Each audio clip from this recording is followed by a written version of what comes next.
الله في القبل الأربعة مطرح ما يقدم حمايتي.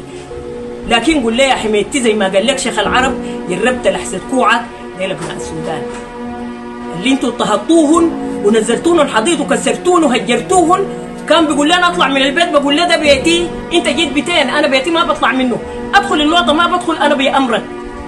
غفلونا مره واحده واتحبسنا جوا ونهبوا ما نهبوا من البيت، الغالي والنفيس اتنهب. وبرضه تاني بكررها ما هماني، ما دام انا لسه فيني الرمق انا قادره بانه انا اعوض الباقي، وبناتي واولادي قادرين يعوضوا، ولو ما عوضوا ابناء السودان ابنائي متى ما ضاقت بي الحياه ادخل اي بيت سوداني ولد هو ولدي وبشيني وجنجن الكل.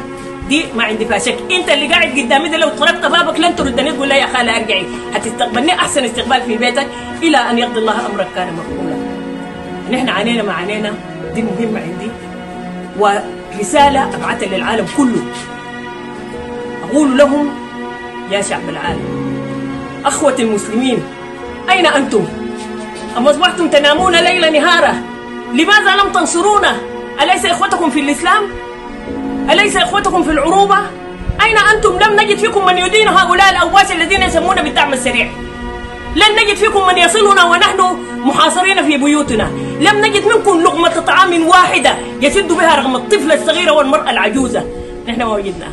أنا بخاطب العالم بقول لهم أنتوا وين؟ ولغاية حسي أنتوا وين؟ أن إحنا بنموت بالآلاف، نموت بالمئات، نموت نفسيا، نموت جوعة، نموت عطشة، نموت متشردين، واحدين في المدارس، واحدين في الجوامع. أين أنت يا حميدتي؟ أين يا محمدين؟ أين يا عبد الرحيم؟ أنتوا وين؟ تعالوا شوفوا دي البلد، دايرين تمسكوها، دايرين تمسكوا فيها شنو بعد دمرتوها. أنا أمس مشيت السلاح الطبي وجدت خرابات. هل ده السلاح الطبي اللي كان بيعالج الناس كلها؟ اللي كان ضام الشعب كله؟ الفيهم بينتمي للسلك العسكري والفيهم ملكي كان برضه بيلقى الرعاية هناك. دمرتوا مستشفى زي دي كده، دمرتوا مستشفى الدايات وام درمان وكثير من المستشفيات دمرت. أين يذهب المواطن السوداني الذي تريد أن تحكمه؟ بأي حق تريد وأنت قد دمرته؟ هل تريد أصوات هذه الجوعة؟ وأنت لن تنفخ النار في قدرهم؟ كيف؟ وكيف يا حميدتي الجواب؟ أرفع رأسك وخاطبني وأنا أخاطبك نجوى صديق الكحلاوي، أريد ردا منك أو من عبد الرحيم عبر أي قناة. خاطبنا أين أنت؟ هل هذه الديمقراطية التي ناديتم بها من أول يوم حين دخلت بلادنا؟ حين دخلت الخرطوم ودمرتوها وكسرتوها؟ هل هذه هي الديمقراطية؟ هل هي الديمقراطية المنشودة التي لم نعرف عنها شيء أم شيء آخر؟ أم في قاموسكم هذه هي الديمقراطية؟ أنا بطالب العالم أول شيء يصنف لنا قوات الدعم السريع بأنها ميليشيا إرهابية، ميليشيا دموية، ميليشيا قاتلة، شردت المواطن، جوعت المواطن، أسهغت المواطن، طردت المريض، قتلت الأطفال.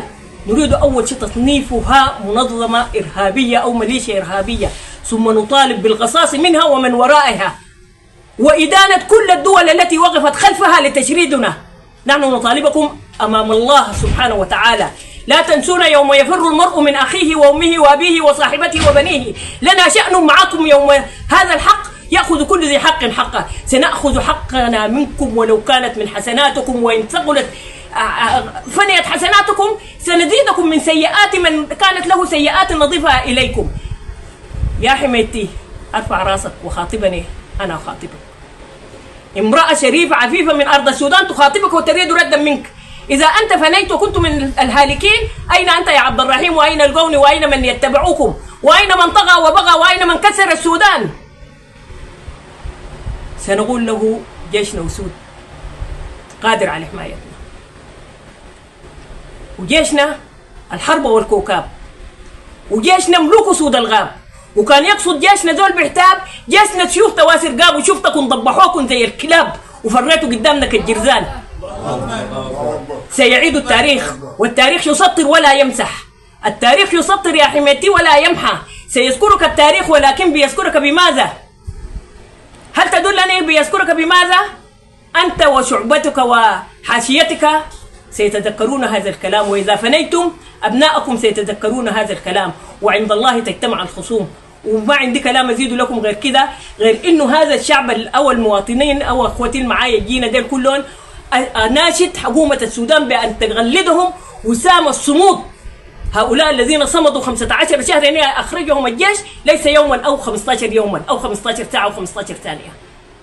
لا نريد من حكومة السودان غير أن تحفظ لهم مكانتهم الأدبية وتتوجهم بوسام الصمود والشجاعة لما عانوا ولما يعاني. أنا لا أريد شيء من حكومة السودان غير أن يظل هذا الوطن عاليا وعلمه خفاقا على مدى الأجيال. أنا لا أريد أكثر من ذلك، ولا أريد تكريم، والكرم من الله سبحانه وتعالى. والتحية لكم مرة أخرى. وفي الختام سمح كتر الحديث في ذكر الحبيب المصطفى عليه أفضل الصلاة وأتم التسليم، اللهم صل وسلم عليه. وعند الله نقول له أن تجتمع الخصوم.